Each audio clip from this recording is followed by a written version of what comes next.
Obviously didn't execute as well as we needed to. We had 14 turnovers. So some things we could be critical about, but like I was just saying to Coach Pravelli, if you're disappointed about a 16-point win, yeah. you know, you're gonna have some long days in this business, and you know, at the same time, I think it speaks a lot about our team that we can have a night like today where we don't play great. A lot of things we can clean up, and we're still able to win by 16 is it's a good sign. You know, you alluded to the turnovers. You had 10 at halftime, so even though the 14 is not a number you like to see, only 4 after halftime, so you shorted up after the first half. No question. I thought, you know, we didn't do a great job of taking what the defense gave us in the first half. You know, sometimes playing a team like Hampton, the way they defend, you know, you kind of get things and then it just seems a little too easy, and you try to make the perfect play as opposed to the right play. And I thought we caught ourselves doing that a little too often in the first half, and I think that's what led to those turnovers. Whereas in the second half, played with a little more purpose, a little more poise, and was able to, you know, cut that number in half. Comment on the young man Merrow. We heard a lot of hype about him coming in, averaging 26 points a game. He ends up with 23. Didn't shoot it particularly well, but like a scorer, he found a way to get the ball through the bottom part of the net here today. No question. He's a very high usage scorer, a guy that, you know, is able to play with the ball in his hands quite a bit. Obviously, Hampton leans on him quite a bit to produce offense, and not only for himself but to create for others. And you know, our goal was to wear him down. I didn't think we did a great job, but you know, 23 points on 23 shots. He had 5 turnovers. You know, I don't know if it was a very efficient 23.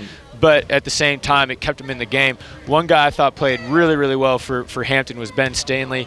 The pick and pop 5-man really, and he was really, really efficient today. He had 24 on 17 shots. I thought he did a really good job, no matter what matchup we threw at him. And he's just a tough scorer, 6'7", you know, really quick, gets back to that right shoulder and left hand.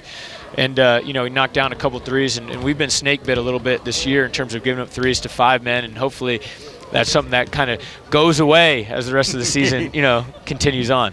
Talk about Jamari Bouye. We're going to have him on here in a few minutes. Your fine point guard. Obviously, he led the team again, and it seems like when you need a big play, whether it's a steal, a pass, a rebound, there's Jamari Bouye. Yeah, you know, JB is really come into his own. I think we started seeing signs of it last spring after you know, we started our spring workouts going into the summer, and we saw, you know, kind of a light bulb came on a little bit where he was just being a lot more aggressive, you know, and we always knew that he was filled with talent. And one of the most underrated things about JB is he has one of the best basketball IQs I've ever been around.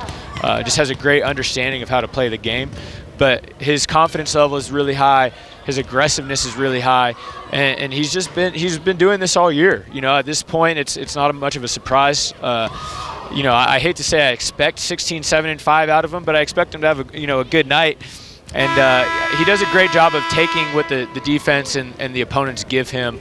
And I'm just really proud of the way he's performed this year. You go on the road next at Hawaii. Team leaves tomorrow morning, and then you'll have a day or two there to acclimate to the time difference, maybe enjoy a little bit of the outdoor weather, and then you go up against Hawaii on Friday night to preview that matchup for us. You know, it's going to be a great opportunity. You know, I think this will be very similar to our game at Southern Illinois. You know, it's going to be a great environment. They'll probably have 5,000 or 6,000 people there. They're really, really tough to play on their home floor. I know their coaching staff really, really well.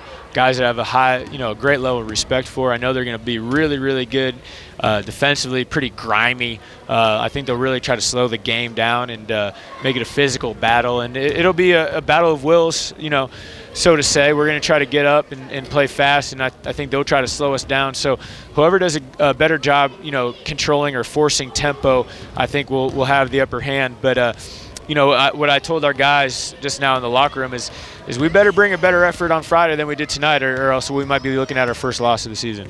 All right, Coach. We'll have safe travels tomorrow. We'll enjoy a couple of days. Is there like a traditional? The guys going to have a team meal on Thanksgiving Day? We are. We're going to get our turkey and stuffing. You know what? We have something very nice set up at our hotel where we're staying. We're going to do a nice little Thanksgiving event for our team and our program.